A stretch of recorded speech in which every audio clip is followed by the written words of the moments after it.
बेटा हम next word पढ़ रहे हैं आज। नेक्स्ट वर्ड बच्चा मान ले है रेवेन्यू। क्या है बच्चे हमारा वर्ड? रेवेन्यू वर्ड है। रेवेन्यू क्या होता है बच्चे?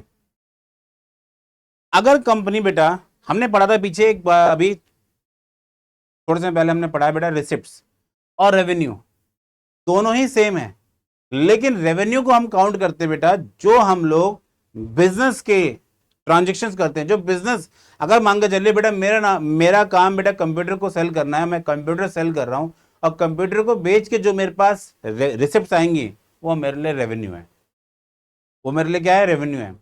मेरी कंप्यूटर की शॉप है और मैं कंप्यूटर को सेल करता हूं, तो जो मेरे पास पैसे आएंगे कंप्यूटर बेच के वो मेरे लिए रेवेन्यू है।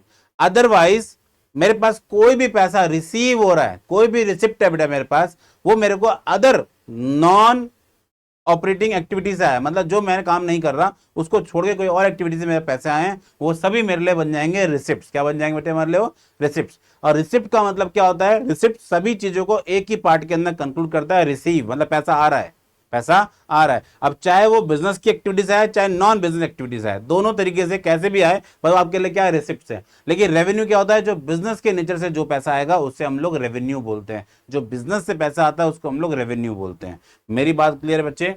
हम रेवेन्यू सिर्फ किसे कहेंगे? जो बिजनेस के ऑपरेशन से आ रहे हैं, जो बिजनेस के ऑपरेशन से हमारे पास आ रहे हैं। जैसे कि डेफिनेशन के बारे में बात करते हैं, revenue refers to the inflow of money receivable generated by a business through its core operation. जो अपने एक नॉर्मल ऑपरेशन, जो कोर ऑपरेशन है, मेरा अगर सपोज करो अभी तो मैं कंप्यूटर वाला था, थोड़ी देर के लिए बेटा बताता हूँ स्टेशनरी वाला, मैं स्टेशनरी वाला हूँ। मैं अगर जो भी बुक्स वगैरह को सोल्ड करूंगा, बुक्स वगैरह को बेच के जो पैसा आएगा वो बेटा मेरे लिए क्या है? वो सभी बेटा मेरे लिए है रेवेन्यू। क्या बेटा मेरे लिए? रेवेन्यू। लेकिन सपोज करो कहीं पे मेरा फ्लैट है, कहीं पे कोई जमीन है बेटा मेरी, वहां से मेरे पास कुछ रेंट वगैरह आ रहा है, तो वो रेंट क्या मेरा बिजनेस का कोर एक्टिविटी है? नहीं, वो मेरे लिए क्या है? रिसिप्ट है। जबकि रेवेन्यू क्या है? मैं बुक्स वगैरह सेल करूंगा, कॉपी सेल करूंगा, पेन पेंसिल कुछ भी सोल्ड कर रहा हूं, वहां से जो मेरे पास रेवेन्यू आएगा, जो मेरे पास पैसा आएगा, जो मेरे पास रिसिप्ट होगा, उसे हम लोग रेवेन्यू बोलेंगे। क्या बोलेंगे उसे हम लोग? उसे हम पर्टिकुलरली रेवेन्यू बोलते हैं। रेवेन्यू को कैसे हम लोग कैटेगराइज कर रहे हैं? सेल ऑफ गुड्स, या तो आप बिजनेस के जो भी सेल ऑफ गुड्स, आप बिजनेस गुड्स हम बोलते हैं किसको? अभी हम डिस्कस करेंगे थोड़ी देर बाद कि गुड्स हमारे पास ये होते हैं जिसका हम लोग बिजनेस कर रहे हैं, उसे हम लोग गुड्स बोलते हैं, सेल ऑफ गुड्स। या तो सर्विसेज दे दो और आप। नेक्स्ट आता है अर्निंग, इंटरेस्ट, कमीशन और रेंट। सर अभी तो आपने कहा कि अदर एक्टिविटी। बेटा अगर मैं बैंक के बारे में बात करूं तो बैंक के लिए क्या है? रेवेन्यू, इंटरेस्ट तो है। मैं बात करूं कमीशन, बैंक वालों के लिए कमीशन क्या है? उनके लिए वो रेवेन्यू है। सपोज करो मैं किसी डेवलपर के बारे में बात कर रहा हूं, जो डेवलपर मींस जो जिनका रियल एस्टेट का बिजनेस है, या तो वो मकान वगैरह सोल्ड करते हैं, अदरवाइज क्या करते हैं, जो मकान है, जो भी उनके पास बिल्डिंग्स है, उन्हें रेंट आउट करते हैं, तो वहां उनके लिए रेंट क्या है? रेवेन्यू। ठीक, तो रेवेन्यू का मतलब क्लियर हुआ। रेवेन्यू का मतलब सिंपल सा है कि रेवेन्यू क्या होता है बेसिकली बेटा? रेवेन्यू हम बोलते हैं तब जब हम लोग बिजनेस की एक्टिविटी से कोई भी चीज अर्न कर रहे हैं, वो आपके लिए रेवेन्यू है। रिसिप्ट्स, आपके पास कहीं से ही पैसा आया, बिजनेस की एक्टिविटी को छोड़ के कहीं और से ही पैसा आ रहा है, तो भी उसे आप रिसिप्ट की कैटेगरी में कैटेगराइज करोगे, अदरवाइज उसे हम लोग रेवेन्यू बोलते हैं। अब जरा ध्यान देना यहाँ पे बेटा, एक डेफिनेशन हमारे पास छोटी सी है बेटा, यहाँ पे डेफिनेशन नहीं है, एक लाइन लिखी है, revenue is the amount which as a result of operation is added to the capital, ठीक। रेवेन्यू क्या है? Is amount which as a result of operation, जो आपने काम किया था उससे पैसा निकल के आया और वो कैपिटल के अंदर ऐड होता है, ठीक है। अब जैसे कि एग्जांपल हमने पढ़ लिया यहाँ पे, तो एग्जांपल्स ऑफ रेवेन्यू, तो जो बात हमने पढ़ी वही बात यहाँ पे भी सेम अपने आप पे। जैसे कि बेटा हम सर्विसेज दे रहे हैं, तो वहां से tuition fees, consultation fees etcetera, हम रेंट रिसीव कर रहे हैं, इंटरेस्ट रिसीव, डिविडेंड अर्न हो गया, कमीशन रिसीव हो गया, सेल ऑफ प्रोडक्ट हो गया, ठीक। रेवेन्यू, एक छोटी सी बात यहां बहुत अच्छे से बता रही है, revenue is not equal to income. Revenue को इनकम नहीं मानते, रेवेन्यू और इनकम दोनों सेम है। ये मिसकंसेप्ट हमारे दिमाग के अंदर पहले से फिट हो रखा है, इनकम मतलब रेवेन्यू। नहीं, इनकम और रेवेन्यू दोनों अलग अलग है। Revenue is starting point and income is result after deducting all cost. बड़ा सिंपल बताया उसने, रेवेन्यू में से सारे खर्चे घटा दो, रेवेन्यू में से सारे एक्सपेंसेस माइनस कर दो, तब बनती है आपकी इनकम। तब बनती है कंपनी या बिजनेस की इनकम, तब बनती है आपकी कंपनी या बिजनेस की इनकम। ठीक है, डिफरेंशिएट बेटा हमने कर दिया। ये दोनों इक्वल नहीं है, ये दोनों इक्वल कभी भी नहीं हो सकते हैं। हाँ, ये दोनों इक्वल हो जाएंगे कब, जब मैं क्या करूंगा बेटा, ये दोनों कब इक्वल हो जाएंगे, जब मैं रेवेन्यू में से एक्सपेंस को माइनस कर दूंगा, रेवेन्यू में से एक्सपेंस को माइनस कर दूंगा, तभी दोनों इक्वल होंगे, अदरवाइज ये दोनों इक्वल नहीं होंगे बच्चे। Yes sir. अब रेवेन्यू और इनकम में क्या डिफरेंस है, रेवेन्यू और इनकम में क्या डिफरेंस है, रेवेन्यू इनकम में क्या डिफरेंस, पहला आता है meaning. Revenue total inflow from business operations. Next income क्या है बेटा, profit remaining after all direct expenses, सारे खर्चे आप माइनस कर दो तो जो बच जाएगा वो इनकम है। रेवेन्यू में से सारे खर्चे अगर आपने माइनस कर दिया और जो आपके रिमेनिंग रह गया बेटा उसे हम इनकम बोलते हैं। नेक्स्ट बात करते हैं फॉर्मूला। रेवेन्यू का कोई फॉर्मूला नहीं है, जबकि इनकम का फॉर्मूला अभी हमने थोड़े पहले डिस्कस भी किया, income equal to revenue minus expenses. Third, expenses क्या होते हैं बच्चे, सॉरी एग्जांपल्स क्या क्या है इसके, examples sale of goods worth of ₹10,000, ये आपके लिए क्या है, ये बच्चे आपके लिए रेवेन्यू। जबकि इनकम क्या है, इनकम का मतलब बेटा बड़ा सिंपल सा है, अगर मैं सपोज करो 10,000 रेवेन्यू में से खर्चे माइनस कर रहा हूं, एक्सपेंसेस को माइनस कर रहा हूं, तो ये जो बच्चेगा बेटा हमारे पास, ये हमारे लिए इनकम। क्या बच्चे हमारे लिए इनकम। फिर हम बात करते हैं नेचर। नेचर रेवेन्यू क्या होता है बच्चे, ग्रॉस, इनकम क्या होती है, नेट। ये तो खर्चे माइनस होने के बाद बचा आपके पास, जो बचा है नेट नेट बचा है। जबकि यहां पे क्या बचे, इसको हम बोलते हैं ग्रॉस। क्या बोलते हैं इसको हम लोग, ग्रॉस। मेरी बात क्लियर है, यस सर। अब हम बात करते हैं बेटा, नेक्स्ट टॉपिक है बेटा हमारे पास अब एक्सपेंसेस। एक्सपेंसेस क्या होते हैं, एक्सपेंसेस क्या होते हैं बेटा, तो एक्सपेंस के बारे में हम लोग समझते हैं। अभी थोड़ी देर पहले मैंने जो आपको एक्सपेंडिचर बताया था, याद होगा, तो वहां पे आपको एक्सप्रेस किया, मतलब पूरा समझाया कि एक्सपेंस एक्चुअल में एक्सपेंडिचर से डिफरेंट है। ये क्या है, डिफरेंट है, एक्सपेंडिचर अलग है भाई, जिससे बिजनेस के असेट्स बनने वाले हैं या फिर उसकी ग्रोथ होने वाली है। लेकिन एक्सपेंस क्या है, जो बिजनेस को अर्न करने में हेल्प कर रहा है। एक्सपेंस ऐसा नहीं है कि एक्सपेंस नहीं, एक्सपेंस मत करो फिर आप सीरियसली एक्सपेंडिचर ही करो। एक्सपेंस भी हमें करने पड़ते हैं, क्योंकि बिजनेस की डेली एक्टिविटीज को अगर आपको परफॉर्म करना है, पूरे अच्छे से निभाना उनको, तो एक्सपेंस करने पड़ेंगे बेटा, सिंपल सी बात है। जैसे कि expenses refers to the cost incurred to earn revenue during an accounting period. It represents the monetary value of resources consumed in operating a business. एक बिजनेस को चलाने के लिए जो भी चीजें की जा रही हैं बच्चे, उसे हम लोग बोलते हैं, एक बिजनेस को चलाने के लिए जो चीजें, जो भी आप एक्सपेंस मॉनिटरी टर्म में जो भी आप स्पेंड कर रहे हो, that is expenses, that is expenses. Expenses is the monetary measure of input and resources. Expense is the monetary measure of input and resources are consumed. तो ये इन्होंने एक डेफिनेशन दी बेटा हमें, ये तो हमने नॉर्मल डेफिनेशन पढ़ लिया, और ये आपकी एक राइटर के अकॉर्डिंग डेफिनेशन है, R N Anthony. In simple word expense होता है, एक्सपेंसेस को हम लोग कैसे कैटेगराइज करते हैं, सिंपल सा बेटा यहां बताया गया, expenses are the cost that help business to operate and generate income. To operate, या तो उसको चला लो बिजनेस को खर्चे करके, या फिर इनकम जनरेट कर लो। इन दोनों वर्ड को, अगर मुझे बिजनेस चलाना है खर्च करना पड़ेगा, एक्सपेंस करने पड़ेंगे। अगर मेरे को इनकम जनरेट करनी है तो बेटा मुझे एक्सपेंस करने पड़ेंगे। अब एक्सपेंसेस के कुछ एग्जांपल, जैसे कि कैश पेमेंट, सैलरी दे दो स्टाफ को, रेंट दे दो जहां पे आप बिजनेस कर रहे हो, वेजेस दे दो। डेप्रीशिएशन, सर ये क्या होता है, हमने बात की बेटा, writing of part of fix assets. Fix assets की वैल्यू डाउन होती है एक समय के बाद पक्का पक्का, तो उसे हम बोलते हैं डेप्रिसिएशन, ये भी आपके लिए खर्चा है। बैड डेट्स, पैसे आपको किसी डेटर ने देने थे, नहीं दिए पैसे उसने, तो बैड डेट्स हो गया। लॉस इन इन्वेस्टमेंट, आपने कोई मशीन, कार, बिल्डिंग कुछ भी ली, उसकी किसी कारण से उसकी वैल्यू डाउन हो गई, तो ये भी आपके लिए क्या है, लॉस ऑफ एसेट्स। या फिर सपोज अगर आपने उसको बेचना था, उसको आपको बेचा, आपने परचेज किया था उसे 10 लाख रुपए का, आपसे सोल्ड करो 9 लाख रुपीज में, तो 1 लाख का क्या हो रहा है आपको, लॉस हो रहा है। नेक्स्ट आता है कॉस्ट ऑफ गुड्स सोल्ड, ये भी आपके लिए खर्चा है, कि जो आपने सामान बनाया है, cost of goods sold, COGS, COGS बोलते हैं इसको, हम लोग आगे जाके पढ़ेंगे कभी। जो चीजें आपने मतलब अभी बनाई हैं, उस पर नेट टू नेट कितना रुपए लग गया आपका, तो बनने में जो भी लगा वो आपके लिए एक्सपेंस होता है। All expenses are recorded in the debit side. ये कहां होते हैं, डेबिट साइड, किसके, प्रॉफिट एंड लॉस अकाउंट के, प्रॉफिट एंड लॉस अकाउंट, या फिर statement of profit and loss account. मैंने बताया ना, ये तो हम फॉर्म के अंदर यूज करते हैं वर्ड प्रॉफिट एंड लॉस। एक वर्ड और होता है जिसको बोलते हैं statement of profit and loss, statement of profit, वो कंपनीज में यूज होता है। ठीक, अभी फिलहाल के लिए 11 का पोर्शन है बेटा हमारा चलता है सोल प्रोप्राइटरशिप के अंदर, तो वहां पे आपको नॉर्मल अकाउंट्स बनाने होते हैं, आपको बड़े अकाउंट्स नहीं बनाने फिलहाल कंपनी वगैरह के। ये था बेटा हमारे पास एक्सपेंसेस। क्या एक्सपेंस यही होते हैं? नहीं। अब एक्सपेंस को दो पार्ट में हमने कैटेगराइज किया है। एक्सपेंस को हमने दो पार्ट में कैटेगराइज किया है। Number one pre paid expenses, number two outstanding expenses. पहला होता है pre paid expenses, number two outstanding expenses. दो टाइप के आपके एक्सपेंसेस होते हैं, दो टाइप के बच्चे आपके पास एक्सपेंसेस हैं। अगर हम बात करते हैं प्री पेड एक्सपेंस की, तो an expenses paid in advance, an expenses paid in advance for which benefit is available in future accounting period. भाई जिसमें आपने आज तो पे कर दिया एडवांस में, लेकिन बेनिफिट कब लोगे बच्चे इसका? Benefit in available in the future. आपको फ्यूचर में इसका बेनिफिट मिलने वाला है, फ्यूचर में इसका बेनिफिट मिलने वाला है। नेक्स्ट हम बात करते हैं बेटा क्या की फीचर्स क्या है बेटा इसके। Number one benefit not yet consumed. इसके आपने अगर आपने अभी पे किया है तो तुरंत बेनिफिट नहीं लोगे इसका आप।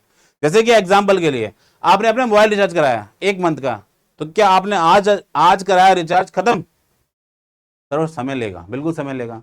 आपने मेट्रो कार्ड रिचार्ज करवाया, क्या हुआ? आपने मेट्रो कार्ड अभी रिचार्ज कराया और तुरंत आपका खत्म हो जाएगा? नहीं, 1 घंटे 2 घंटे 3 घंटे थोड़ा तो समय लगेगा उसको। ठीक है, तो यहां पे वही बात कर रहा है बेनिफिट नॉट येट कंज्यूम, मतलब तुरंत आपका कंज्यूम नहीं होता है। ट्रेडेड एज करंट एसेट्स, ये आपके लिए एक तरह से करंट एसेट की तरह काउंट करता है, मतलब हम लोग उसको कैलकुलेट करते हैं बिजनेस के अंदर, इसको बैलेंस शीट में लिखा जाता है करंट एसेट्स के अंदर। नेक्स्ट हम बात करते हैं not charge to current year's profit and loss. इसे P&L अकाउंट के अंदर नहीं लिखा जाता क्योंकि ये बैलेंस शीट में जाता है, क्योंकि ये बैलेंस शीट में जाता है इसीलिए P&L में नहीं लिखा जाता। ठीक, तो 3 बातें बताई यहाँ पे। इसके एग्जाम्पल क्या है बेटा, जैसे अब जरा समझना इसको, यहाँ पे एक एग्जाम्पल बहुत अच्छा दे रखा है। इंश्योरेंस प्रीमियम 10,000 रुपीज पेड 1 अक्टूबर 2012। आपने पे किया यहाँ पे फॉर 1 ईयर, 1 साल के लिए आपने दिया बच्चे, 1 साल के लिए आपने पे किया है इसमें। ठीक, अब जरा यहां समझना प्रीपेड होता है क्या है बेटा। हमारा जो नॉर्मल ईयर स्टार्ट होता है वो 1 अप्रैल से स्टार्ट होता है और जो उसकी एंडिंग होती है वो नेक्स्ट ईयर 31 मार्च को खत्म होती है। 31 मार्च को आपको खत्म होगा ये। अब 1 अप्रैल से लेकर के 1 अक्टूबर, अब 1 अक्टूबर से 31 मार्च, तो मैं 1 अप्रैल से 1 अक्टूबर, अप्रैल मई जून जुलाई अगस्त सितंबर अक्टूबर, अक्टूबर की फर्स्ट डेट है तो इसलिए यहां पे कितने आ गए बच्चे? 6 मंथ। अगेन 1 अक्टूबर से 31 मार्च, अक्टूबर नवंबर दिसंबर जनवरी फरवरी मार्च, कितने मंथ हो गए? अगेन 6 मंथ हो गए। और जो ये मैंने एक्सपेंस पे किया है पूरे 1 साल का पे किया है, पूरे 1 साल का पे किया है, तो अक्टूबर में दिया है। अब अक्टूबर से अक्टूबर 1 साल हो गया, लेकिन अकाउंटिंग वाइज देखोगे अगर आप बेटा, तो आप तो सिर्फ कितना रिकॉर्ड कर पाओगे? अभी 6 महीने का रिकॉर्ड कर पाओगे, सिर्फ और सिर्फ 6 महीने का। आपने 10,000 रुपए पे किए बेटा, कब के लिए? पूरे 12 मंथ के लिए, पूरे 12 मंथ के लिए। लेकिन 12 मंथ के आप इसे यूज कर पा रहे हो? नहीं, आप तो 6 महीने यूज कर पाओगे, फिर आपका अकाउंटिंग खत्म हो जाएगी, नई अकाउंटिंग आपकी यहां से स्टार्ट हो जाएगी। तो आप क्या करते हो, इसको 2 पार्ट में ब्रेक कर देते हो बेटा। तो एक पार्ट होता है आपका 5,000 रुपीज, कितने का होता है? 5,000। तो इस वजह से आप करंट फाइनेंशियल ईयर में लिखोगे कि 5,000 तो आपके इस ईयर के खर्चे हैं और 5,000 क्या हो गया? आपने नेक्स्ट ईयर के लिए पे कर दिए, आपने नेक्स्ट ईयर के लिए पे कर दिए। 5,000 करंट ईयर, 5,000 नेक्स्ट ईयर। तो दैट इज प्रीपेड एक्सपेंसेस, इसी को बोलते हैं हम प्रीपेड एक्सपेंसेस। ठीक है, तो ये प्रीपेड एक्सपेंसेस आपके लिए। नेक्स्ट हम बात करते हैं बेटा आउटस्टैंडिंग एक्सपेंसेस। आउटस्टैंडिंग क्या होते हैं?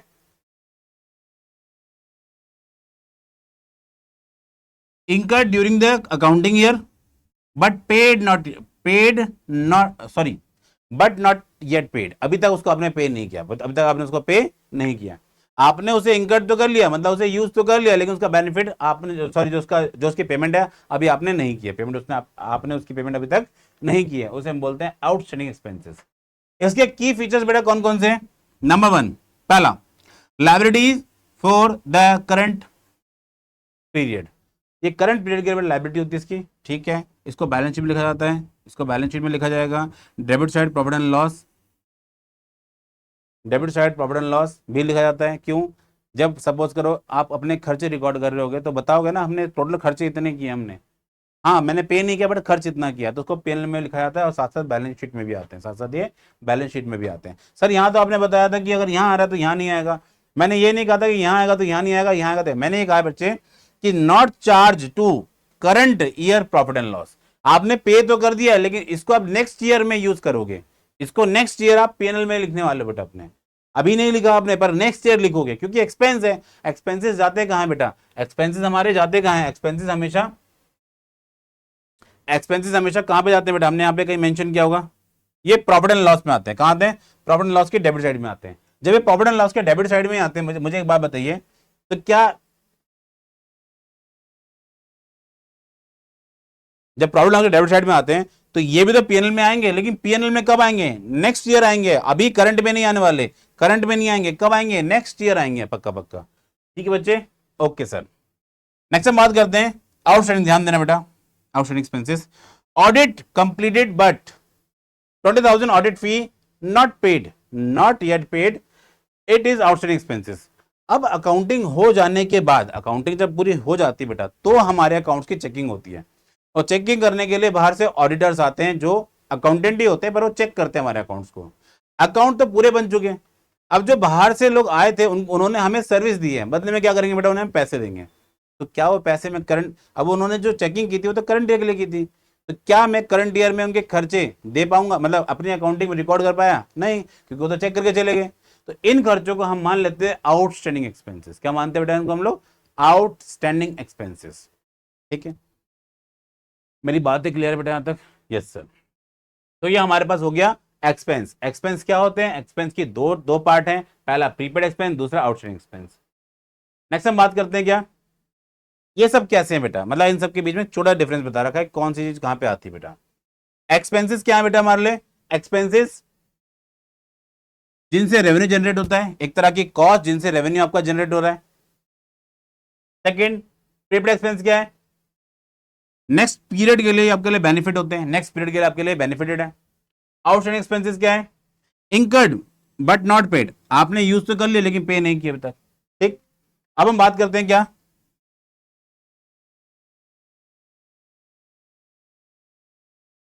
अब बात करते हैं क्या, show in profit and loss, show in profit and loss.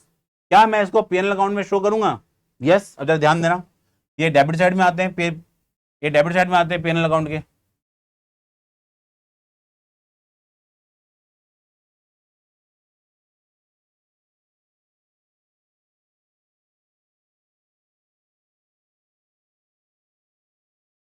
Next हम बात करते हैं प्रीपेड, एक तरह से रेफर्ड होते हैं, आपने आज तो खत्म किए, मतलब आज तो पे कर दिए, लेकिन इसका बेनिफिट कब लोगे आप, नेक्स्ट टाइम में लोगे।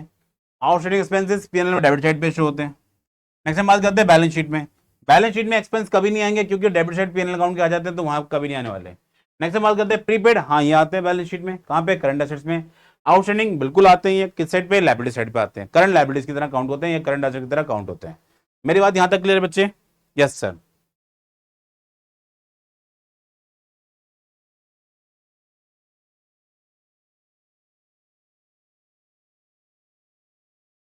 नेक्स्ट हम बात करते हैं बेटा इनकम और प्रॉफिट्स, इनकम और प्रॉफिट्स। बेटा अब हमारे पास अगला है इनकम और प्रॉफिट, इनकम और प्रॉफिट। इनकम और प्रॉफिट मैंने दोनों का नाम एक साथ इस्तेमाल किया है, रीजन क्या है बेटा, इनकम को हम प्रॉफिट की तरह ट्रीट कर सकते हैं, इनकम को हम प्रॉफिट की तरह ट्रीट कर सकते हैं, इनकम प्रॉफिट दोनों सेम हो सकते हैं, कि कंपनी कुछ भी कमा रही है उसे हम लोग इनकम बोल सकते हैं, बिजनेस कुछ भी कमा रहा है उसे इनकम बोल सकते हैं, बिजनेस कुछ भी कमा रहा है उसे हम प्रॉफिट बोल सकते हैं। ठीक है, दोनों ही सेम है, दोनों ही कैसे सेम है, इसलिए मैंने दोनों को एक साथ लिया है। इनकम और profit is a financial gain earn business during specific period, लेकिन इनकम और प्रॉफिट कैसा है, रेगुलर नेचर का होता है, रिकरिंग नेचर का होता है, ये बार बार होगा, इसलिए इनकम और प्रॉफिट इसको बोलते हैं हम लोग। डिफरेंस बिटवीन रेवेन्यू और एक्सपेंस, ये बेटा बेसिकली क्या है, रेवेन्यू और एक्सपेंस का डिफरेंस है। रेवेन्यू में से अगर आप एक्सपेंस को माइनस करते हो तो आपके पास आता है बिजनेस में प्रॉफिट, या फिर बिजनेस की इनकम, या फिर बिजनेस की इनकम, दोनों में कोई एक चीज। जैसे आप यहाँ पे फॉर्मूला देख पा रहे होगे, income is equals to revenue minus expenses. Okay, if revenue is more than expense, जैसे कि यहां बताया गया है revenue is more than expense, तो क्या होगा बिजनेस को, सर बिजनेस को होगा प्रॉफिट।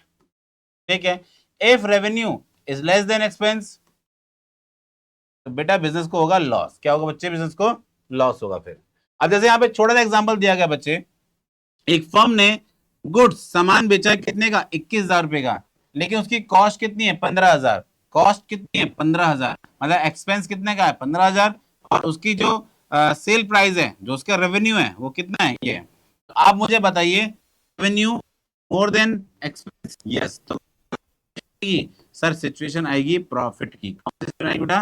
प्रॉफिट की सिचुएशन आएगी कंपनी के अंदर। कितने रुपए का प्रॉफिट आएगा? रेवेन्यू में से एक्सपेंस को माइनस कर देंगे हम, रेवेन्यू में से एक्सपेंस को माइनस कर देंगे, तो आंसर आ जाएगा कितना? 6,000 रुपीज। कितना आ जाएगा बच्चे आंसर? 6,000 रुपीज। तो ये आपके लिए प्रॉफिट है या फिर बिजनेस की इनकम है, या प्रॉफिट या बिजनेस की इनकम है। अब इसके की पॉइंट्स कुछ बता रखे हैं यहाँ पे। नंबर 1, पहला, income arise after deducting all expenses from revenue. सारी बात तो आपने बताई है अभी हमें फॉर्मूले के थ्रू। ओके। सेकंड बात, income is the net result of business operation. भाई इनकम ही तो बिजनेस का ऑपरेशन है। बिजनेस एक्चुअल में किया क्यों जा रहा है? सेल के लिए। सेल, चलो सेल हमने कर दी, उसके बाद हमें जानना होता है हमने कितने रुपए कमाए, हमारा प्रॉफिट कितना है बिजनेस का। ठीक है। थर्ड आता है, इट इंकर्स द कैपिटल और owners equity in the business. ये क्या करता है बेटा? ये ओनर की इक्विटी मतलब कैपिटल बिजनेस की बढ़ाता है।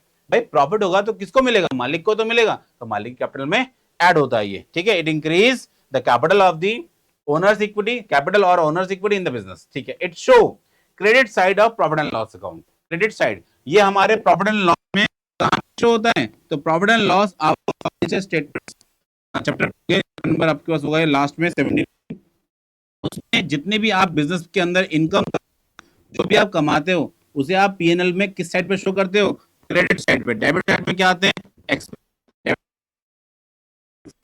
जबकि आपके पास जितनी भी इनकम किधर आती है? क्रेडिट साइड पे आती है। डेबिट साइड पे क्या आते हैं? एक्सपेंस आते हैं। सिंपल सा। Yes sir. ओके, ये हमने अभी पढ़ लिया बच्चे। सेकंड हम बात करते हैं बेटा, अब आता है difference between revenue, expense and income. तीनों के बारे में एक बारी में जान लेते हैं फटाफट से।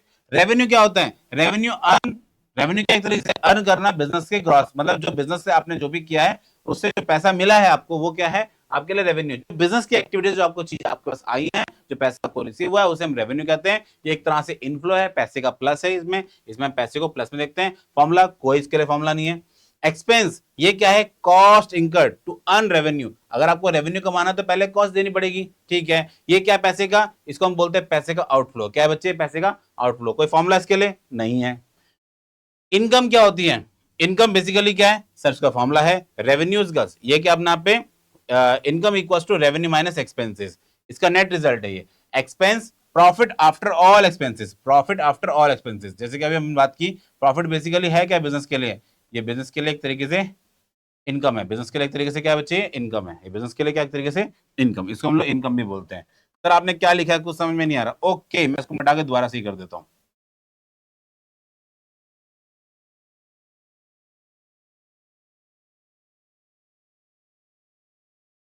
Income after all expenses, income after all expenses, net result से पता लग जाता है। भाई हम लोग रेवेन्यू एक्सपेंस सब कुछ कर लें, लेकिन इन दोनों का जो नेट नेट रिजल्ट आएगा वो कहाँ आएगा? इनकम में आएगा। इनकम मतलब प्रॉफिट, प्रॉफिट मतलब इनकम। नेट रिजल्ट होता है और इसको माइनस कर जाता है। Yes, yes sir. ओके, अब हम चलते हैं आगे बच्चे। नेक्स्ट हम बात करते हैं प्रॉफिट। प्रॉफिट सर अभी तो पढ़ा दिया आपने पहले ही। ठीक है, ये वही वाली बात है, इसमें कुछ और नया नहीं है। बट हाँ, अब आप जो प्रॉफिट पढ़ रहे हो बच्चे, ये जो प्रॉफिट है हमारे पास, यहाँ पे इसको हम लोगों ने क्लासिफाई किया है into two parts. Number 1 gross profit, number 2 net profit. Gross profit और नेट प्रॉफिट। अब प्रॉफिट जो है अपना पे दो टाइप से हो जाता है। प्रॉफिट हमारे पास बिजनेस में दो टाइप से आता है। एक आता है नेट प्रॉफिट, एक आता है ग्रॉस प्रॉफिट। जैसे एग्जाम्पल करिए बेटा, जैसे कि आपने जो बुक परचेज की है टीएस ग्रेवाल, ये बुक आपने खरीदी है बेटा शॉप से 800 रुपीज की। तो शॉपकीपर को इससे रेवेन्यू कितना हो गया? उसे रेवेन्यू 800 रुपए का। ठीक है। सपोज करो उसने ये बुक परचेज की 500 रुपए में, तो उसकी कॉस्ट होगी, मतलब ये उसके लिए एक्सपेंस हो गए। क्या बेटा इसके लिए? ये उसके लिए एक्सपेंस हो गए। तो उसे जो मिला, अब जो प्रॉफिट मिल रहा है, जो हमें दिख रहा है, जो हमें विजिबल है, वो 300 रुपए। तो 300 रुपए क्या उनके लिए? ग्रॉस प्रॉफिट है। क्या बच्चे उनके लिए? ग्रॉस प्रॉफिट है। साथ ही साथ क्या उनका बिजनेस यहीं पे बंद हो गया? मतलब क्या ये बिजनेस 300 रुपए उन्होंने कमाना था क्या? नहीं, वो 300 उन्होंने नहीं कमाया। अभी 300 रुपए में बहुत कुछ चीजें होंगी, जैसे कि उनके बहुत सारे खर्चे होंगे।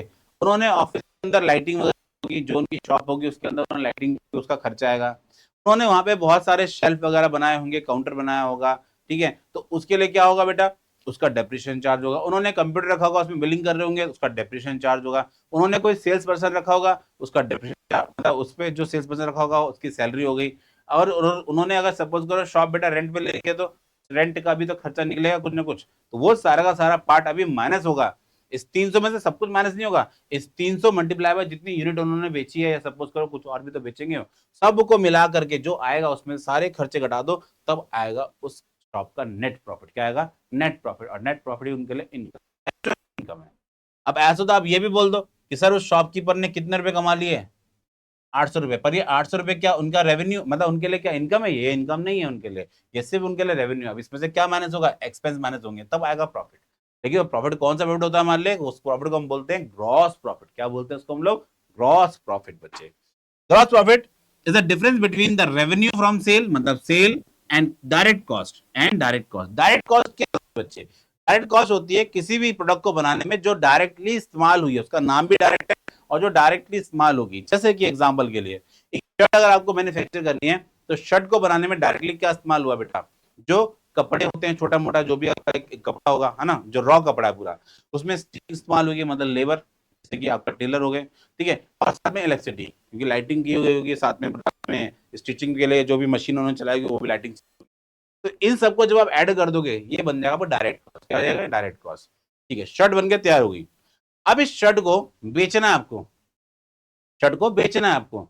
तो जब इस शर्ट को आप बेचोगे, तो उससे पहले इसकी आप प्रेसिंग करवाओगे, इसमें आप उसको पैकेजिंग करवाओगे, इसमें टैग वगैरह लगवाओगे, फिर इसको किसी शोरूम में रखोगे, शोरूम में लाइटिंग करोगे, एक सेल्स पर्सन को रखोगे, एक ऑफिस खरीदोगे, उसमें आप पूरा रेंट पर सेटअप करोगे, सब कुछ होगा, फर्नीचर लगवाओगे, तब जाके आप सेल कर पाओगे। तो सामान को बेचने में जो जो खर्चा आता है उसे हम बोलते हैं इनडायरेक्ट खर्चा। क्या होता है? इनडायरेक्ट, जो प्रोडक्ट में डायरेक्ट नहीं लगा लेकिन इनडायरेक्टली जरूर लगा है।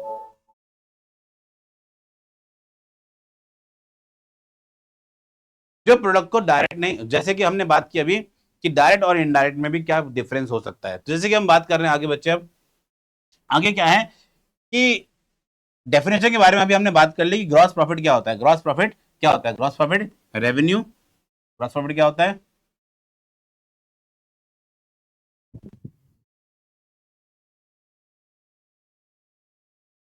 जैसे कि बेटा अभी हमने बात कर ली कि ग्रॉस प्रॉफिट के अंदर क्या क्या चीजें थी, ठीक है, बाकी जो मैंने इरेज कर दिया यहां से, जैसे कि आपने बताया भी आपको, रेवेन्यू फ्रॉम सेल और direct cost associated with producing of goods and services, जो भी प्रोडक्ट को बनाने में डायरेक्ट इस्तेमाल हुआ है।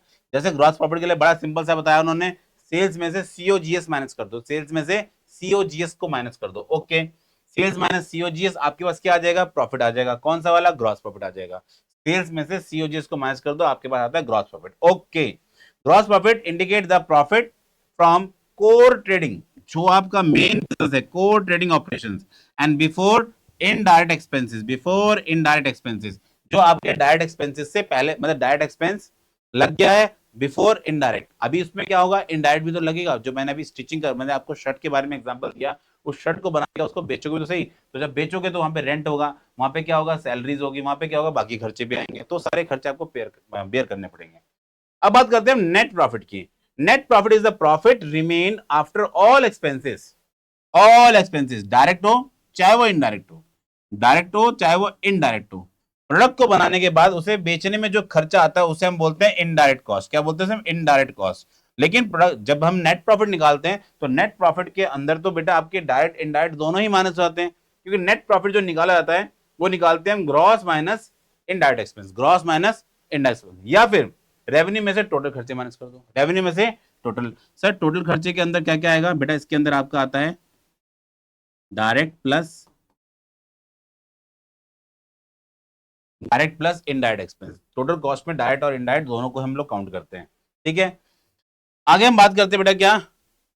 On the credit side of profit and loss account. ये बेटा कहां पे शो होता है? ध्यान देना पहले पे, if expense is more then revenue, if expense is more then revenue, तो बेटा बिजनेस को क्या होगा? नेट लॉस होगा, ठीक है। अगर लॉस हुआ है तो बिजनेस के अंदर आपके प्रॉफिट एंड लॉस के लिए क्या है? देखो बच्चे, ये है आपके पास profit and loss account. Profit and loss account में अगर डेबिट साइड में कुछ भी आ रहा है तो वो है नेट प्रॉफिट, और अगर बिजनेस के अंदर कुछ भी लॉस हो रहा है तो उसको हम क्रेडिट साइड दिखाते हैं। तो यही बात हमने यहाँ मेंशन कर रखी है। क्रेडिट साइड किस साइड बच्चे? क्रेडिट साइड किसके? प्रॉफिट एंड लॉस के। क्या दिखेगा हमें? Net loss. तो आप देखिए क्रेडिट साइड में क्या चीज शो हो रही है? नेट लॉस हो रहा है। वहीं डेबिट साइड में क्या चीज शो हो रहा है? नेट प्रॉफिट शो हो रहा है। तो ये आपके लिए बेटा छोटा सा हमने अकाउंटिंग ट्रीटमेंट बता दिया आपको कि प्रॉफिट से होते हैं। अब प्रॉफिट अपना पे इनकम ही है, लेकिन प्रॉफिट के कितने पार्ट हैं? दो पार्ट होते हैं, एक ग्रॉस प्रॉफिट और एक नेट प्रॉफिट। ग्रॉस प्रॉफिट की सिर्फ डेफिनेशन को समझना है फिलहाल के लिए आपको, ठीक है। बाकी जितने भी फॉर्मुलाज हैं, जैसे अभी ये फॉर्मुलाज हैं, ये सब फॉर्मुला बेटा आप आगे चल के पढ़ने वाले हो। ये जितने फॉर्मुला आप आगे चल के पढ़ने वाले हो चैप्टर नंबर 18, 17, 19 के अंदर पढ़ोगे फॉर्मुला, ठीक है। Yes sir, okay. अब हम चलते हैं आगे। नेक्स्ट हम बात करते हैं गेन। गेन क्या है बेटा? तो गेन का एक वर्ड आ रखा है यहाँ पे, इररेगुलर नेचर। जो गेन्स होते हैं बेटा, जैसे प्रॉफिट है, प्रॉफिट तो हमारे रेगुलर होते हैं बिजनेस के अंदर, ये रेगुलरली होते रहते हैं। लेकिन गेन कैसे हैं? गेन होते हैं इररेगुलर नेचर में, ये बाई चांस होंगे, या आपने सपोज करो कोई एक इवेंट ऐसी की है। अब मैंने बताया था ट्रांजेक्शन और इवेंट, ट्रांजेक्शन कैसे होंगे? जो रेगुलर नेचर पे होंगे। इवेंट कैसे होंगे? इररेगुलर नेचर, बाई चांस हुई कोई भी घटना। घटना दुर्घटना भी हो सकती है और खाली घटना घटना भी हो सकती है। जैसे एग्जांपल के लिए आपने कोई कार खरीदी, उस कार की वैल्यू अचानक से बढ़ गई मार्केट में, सपोज करो वो बहुत ज्यादा ही मार्केट के अंदर एंटीक पीस बन गई, तो उस केस में क्या होगा? वो कार आपने ली 2 लाख रुपए की, कोई उसके 2 करोड़ रुपए देने को तैयार हो रहा है, तो उस सिनेरियो में ये आपके लिए गेन है। क्या ये रेगुलर होगा? नहीं, ये वन टाइम होगा आपके लिए। तो ये क्या है? इररेगुलर। इसमें क्या है? प्रॉफिट ऑफ इररेगुलर और non recurring nature arise from the incident और नॉन ऑपरेटिंग एक्टिविटी, जो बिजनेस की एक्टिविटी से नहीं, या फिर इंसिडेंट एक तरीके से अचानक से हो गया, ठीक। अब प्रॉफिट कैसे हो सकता है? प्रॉफिट सॉरी गेन कैसे हो सकता है? प्रॉफिट हुआ कब? सेल ऑफ बिजनेस, तो उसको हम क्या बोलेंगे सर? इसको हम गेन कहेंगे, इस प्रॉफिट को हम गेन कहेंगे। Gain on sale of investment, ठीक है। आपके जो एसेट्स थे उनकी वैल्यू अचानक से बढ़ गई, ये भी आपके लिए गेन है। प्रॉफिट नहीं होगा, हम प्रॉफिट बोल देते हैं इसको लोकल लैंग्वेज में, पर ये गेन होता है। ध्यान रखना बेटा, हमने चैप्टर को स्टार्ट किया था, हमने कहा था अभी आपको ये लगता है कि हर चीज सेम है, पर आप धीरे धीरे ये बात समझोगे कि प्रॉफिट्स क्या होते हैं, गेन। अब सब सोचिए, गेन में और प्रॉफिट में बहुत छोटा सा डिफरेंस है। क्या है? अगर जो चीज रेगुलरली हो रही है उसे हम प्रॉफिट कहेंगे, जो चीज इरेगुलर हो रही है उसे हम गेन कहेंगे। एक छोटा सा डिफरेंस सोचिए, ये बात तो दिमाग में आती भी नहीं हमारे।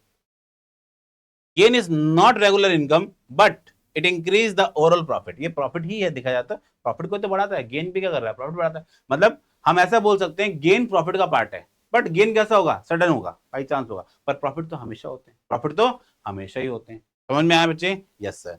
अब हम बात करते हैं, देखो हमने प्रॉफिट प्रॉफिट प्रॉफिट इनकम के बारे में बात कर ली, प्रॉफिट के बारे में बात कर ली, गेन के बारे में बात कर ली, नेट प्रॉफिट पढ़ लिया, ग्रॉस प्रॉफिट पढ़ लिया, लॉस तो पढ़ा ही नहीं। चलो लॉस के बारे में जान लेते हैं हम लोग। अब लॉस क्या होता है? लॉस इज द, ध्यान देना, loss excess of expense means expense is more than revenue. It also refers to the monetary loss from which no benefit is derived. अब उससे कोई बेनिफिट होगा, which no benefit is derived. अब जैसे type बता दिया आपको कौन कौन से लॉसेस हमारे बिजनेस में हो सकते हैं। पहला, जो बिजनेस के कारण हुआ है, ऐसा भी लॉस होता है। ऐसा जो कैपिटल के कारण हुआ है। ऐसा जो हमने सोचा नहीं फिर भी हो गया अचानक से, ठीक है। तो कुछ बिजनेस के कारण होते हैं, जो बिजनेस कारण होंगे उन्हें ऑपरेटिंग लॉस या नॉर्मल लॉस कहते हैं। कुछ कैपिटल लॉस आते हैं, जैसे कि loss on sale of fix assets. Loss on sale of fix assets, आप लेके आए किसी एसेट को 10 लाख रुपए का, वो 8 लाख में बिक रहा है, तो उस केस में आपको लॉस हो गया 2 लाख रुपए का। दूसरा यहाँ पे ऑपरेटिंग लॉस। ऑपरेटिंग लॉस कैसा है? जब आपके एक्सपेंस एक्सीड्स रेवेन्यू। एक्सपेंस क्या हो गए? ज्यादा हो गए रेवेन्यू से। एग्जाम्पल के लिए, हम लोग कौन है बेटा? हम लोग एक ट्रेडर हैं, एक तरह से हम लोग क्या हैं? व्यापारी हैं। हम लोग सर्दियों के कपड़े बेचते हैं।